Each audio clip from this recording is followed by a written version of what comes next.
প্রত্যেকটি অন্যায়ের বিচারকে যদি প্রতিষ্ঠিত করতে হয়, তাহলে আগামী দিনে অবশ্যই বাংলাদেশে একটি গণতান্ত্রিক সরকার দরকার। ইনশাআল্লাহ আমাদের দল বাংলাদেশের মানুষের সমর্থন নিয়ে রাষ্ট্র গঠনে, সরকার গঠনে সক্ষম হলে পরে আমরা এই শহীদ পরিবারদের নামে রাষ্ট্রের, দেশের গুরুত্বপূর্ণ সড়ক কিংবা রাষ্ট্রের বিভিন্ন গুরুত্বপূর্ণ সরকারি বেসরকারি স্থাপনার নামকরণ করব,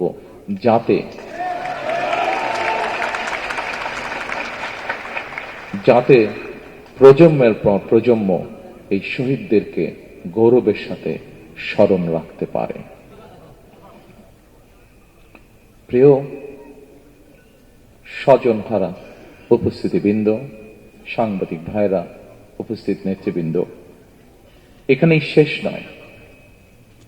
রাষ্ট্রীয় সহিংসতার শিকার পরিবারগুলোর প্রতি সাধ্যমতন রাষ্ট্রীয় সহায়তা হাত বাড়ানোর প্রয়োজন রয়েছে বলেও আমি ব্যক্তিগতভাবে বিশ্বাস করি।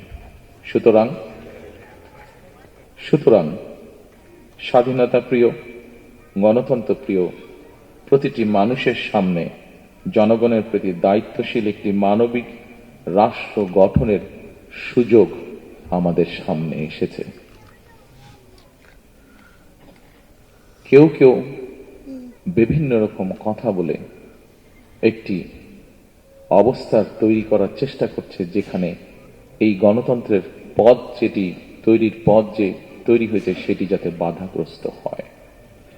আমি অনুরোধ করব আপনারা, এবং আমি অনুরোধ করব বাংলাদেশের দলমত নির্বিশেষে প্রতিটি মানুষ যারা গণতন্ত্রে বিশ্বাস করেন, সেই প্রতিটি মানুষকে আজ সজাগ থাকার জন্য, যারা বিভিন্ন উসিলা দিয়ে বিতর্ক তৈরি করে গণতন্ত্রের পথকে আবার নষ্ট করার বা ব্যাহত করার চেষ্টা করছেন, তারা যাতে সফল না হয়। প্রিয় স্বজনরা, উপস্থিতিবৃন্দ, এবার যদি আমরা একটি দায়িত্বশীল গণতান্ত্রিক রাষ্ট্র এবং সরকার গঠনের সুযোগ হাতছাড়া করি, তাহলে গণতান্ত্রিক আন্দোলনের আমাদের যে শহীদ, সেই শহীদদের প্রতি জুলুম করা হবে, তাদের আত্মত্যাগের প্রতি অমর্যাদা করা হবে।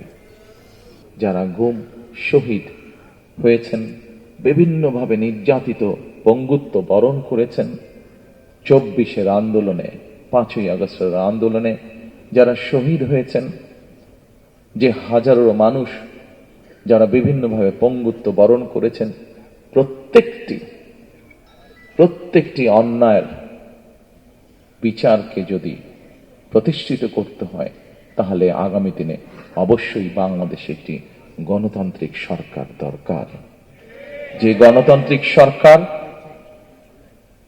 আপনারা যারা আজকে সামনে বসে আছেন, এখানে উপস্থিত হয়েছেন, শত কষ্ট বুকে নিয়ে এই মানুষগুলো যাতে ন্যায় বিচার পেতে পারে, দেশের আইনের দৃষ্টিতে আইন অনুযায়ী যাতে ন্যায় বিচার পেতে পারে, তার একটি মাত্র উপায় হচ্ছে, সেই ন্যায় বিচারকে নিশ্চিত করার একটি মাত্র উপায় হচ্ছে বাংলাদেশে আগামী দিনে অবশ্যই একটি গণতান্ত্রিক সরকার প্রতিষ্ঠিত করতে হবে।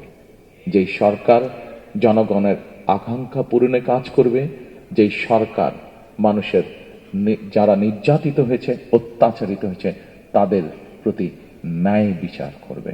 আসুন আমরা আজকে সেই শপথ গ্রহণ করি, আমরা আজকে সেই প্রত্যাশা করি। আপনাদের আজকের এখানে আসা, এখানে উপস্থিত হওয়া যাতে বৃথা না যায়। আরো যাতে শহীদ যারা আছেন, শহীদ পরিবার আছেন, প্রত্যেকটি মানুষ সময় লাগুক, কিন্তু ধৈর্যের সাথে আমরা যাতে আপনাদের প্রতি যে অন্যায় হয়েছে, সেই অন্যায়ের বিচার যাতে হতে পারে, আপনারা যাতে ন্যায্যতা পেতে পারেন, সেই লক্ষ্যে আমরা কাজ করি, আমরা ধৈর্য ধারণ করি, আমরা আমাদের সজাগ থাকি, যাতে আমাদের গণতান্ত্রিক যাত্রা যা শুরু হয়েছে তাতে যাতে কেউ ব্যাঘাত করতে না পারে। পরিশেষে আবারও শহীদদের আত্মার মাগফিরাত কামনা করে যারা নির্যাতিত অত্যাচারিত শহীদ পরিবার যারা ঘুম পরিবার প্রত্যেকের যাতে আইনের দৃষ্টিতে ন্যায্যতা ন্যায় যাতে প্রত্যেকের প্রতি নিশ্চিত হয়